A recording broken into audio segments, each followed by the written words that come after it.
Hello, সুপ্রভাত আমার সব বন্ধুরা। দেখুন এই পুরুলিয়ার অবস্থা। এখানে একটা যদি চওড়া পিচ রোড হতো কত ভালো হতো। মানুষজন কিভাবে আসা যাওয়া করছে, তার মধ্যে সাপ খেলে জানেন।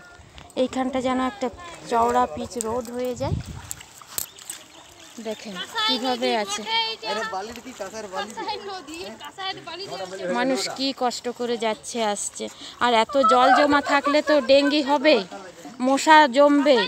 এই জল নিষ্কাশনের ব্যবস্থা করে দিলে কত ভালো হয়। এটা হচ্ছে পুরুলিয়ার 2 নম্বর ওয়ার্ড। ওইখানে হচ্ছে হনুমান গাড়ি, মানে লম্বা এত বড় হনুমান দাঁড়িয়ে আছেন। ওইটা হচ্ছে গোয়ালাবান, এটা হচ্ছে ডুমুরতলা লেন। কি সুন্দর দেখুন কত জল। কিন্তু এটা আমাদের যদি গ্রীষ্মকালে জল থাকতো কি ভালো হতো। গ্রীষ্মকালে আমরা কষ্ট করি, বর্ষাকালে দেখুন এত এক হাঁটু করে করে জল, সবাই যাচ্ছে। আমার বাচ্চারা থাকে ওখানে। এই জলের মধ্যে কত জলে মশা হবে। আমার বাচ্চাদের নিয়ে ভীষণ চিন্তা হয় জানেন। পুরুলিয়াতে কত ডেঙ্গি হচ্ছে এই জমা জলের মধ্যেখানে। এইটা যদি একটু কিছু করে জল নিষ্কাশন করে দেওয়া হতো খুব ভালো হতো।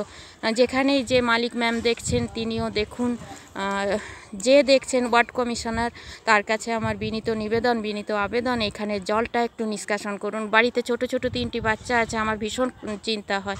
পুরুলিয়াতে প্রচণ্ড ডেঙ্গি হচ্ছে, এই জমা জলের বিহিত করুন প্লিজ।